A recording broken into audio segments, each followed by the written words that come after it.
Welcome to the week 1 lesson, Use Soft Deadlines.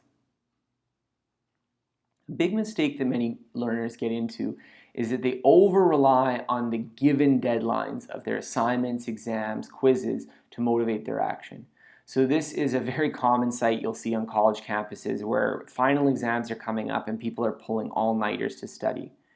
Now, if they had thought about it ahead of time, they would have known how much studying they were going to need, and they would have spread it throughout the semester so that the week leading up to the final exam is maybe only slightly more work than any other week in their semester. So there's a couple real big drawbacks to using this approach of focusing on the hard deadlines that you've been given. The first is that they aren't adapted to your schedule. Many times if you're taking 4 or 5 classes in a row, all the midterms, all the quizzes, all the big projects, all the final exams are all going to key up at exactly the same time period, and you're going to be stuck with this nightmarish schedule where you have to do all these things in one week, and then these other weeks you're not doing nearly as much. Second, they don't train your self-discipline. If you constantly require external deadlines in order to get stuff done, meaning that if you don't get this done, you're going to fail the class, that's not putting any strain on your self-discipline. It's not allowing you to be proactive and organize your own life and schedule. So actually having these soft deadlines is going to make you much stronger as a person, not only in your learning, but in other areas of your life. Finally, they don't allow any flexibility in emergency. I know that some students have come up with elaborate excuses for why, they have an emergency and then they're trying to get out of writing a final exam. But in real situations, if you use soft deadlines, they give you a cushion. It means that if something comes up that you weren't expecting, you can adapt to it. And I know that in a lot of academic environments, it's, a lot of students have the feeling that, well, if something came up in my life, the school should compromise. They should make it easier for me to do the class. But really, that's not how life works.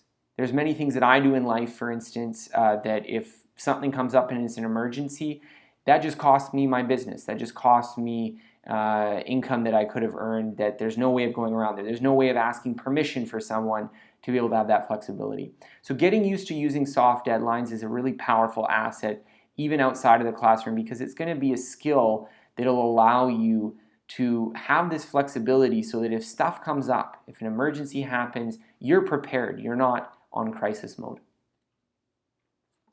So I suggest learning to set and implement soft deadlines as an alternative to this over-reliance on the given deadlines that you have to motivate action. So what are soft deadlines? Soft deadlines are the deadlines that you set for yourself ahead of the actual hard deadlines. So you may decide, for instance, that, well, my hard deadline for this project is going to be in 3 weeks from now, but I'm going to finish the project 1 week from now, because of my other conflicting scheduling opportunities, even though I don't need to. So a lot of people understand the benefits of that approach, but very few people actually use soft deadlines. So why is that? Well, I think there's a few reasons. One is that soft deadlines don't feel as urgent, they don't feel as real as hard deadlines, and so therefore they don't motivate action as much. That's very true.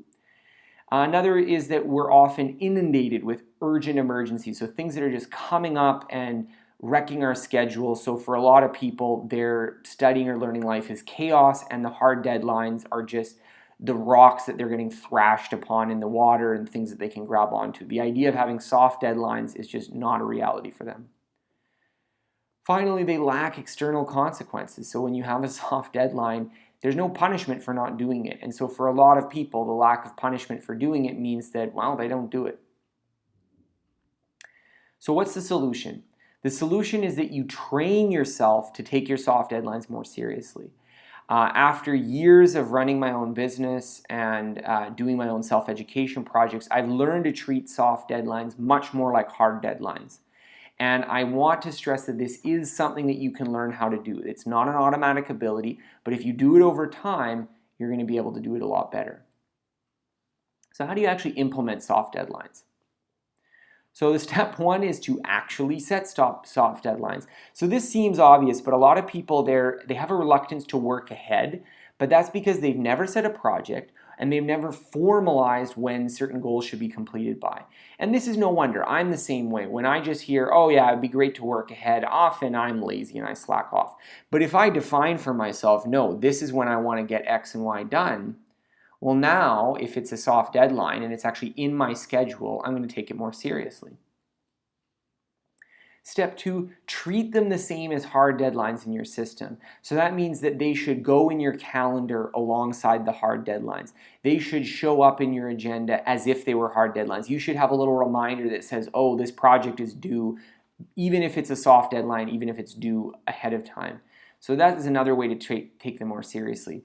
And as you increasingly rely on your system, which is something we're going to be covering in week 2, to dictate when you do work, it's going to be a lot easier to treat these as real deadlines. I think if you get fully down the rabbit hole and you really start using a productivity system fully, then it's often going to be hard to remember which ones are the real hard deadlines and which ones are the soft deadlines because of this approach.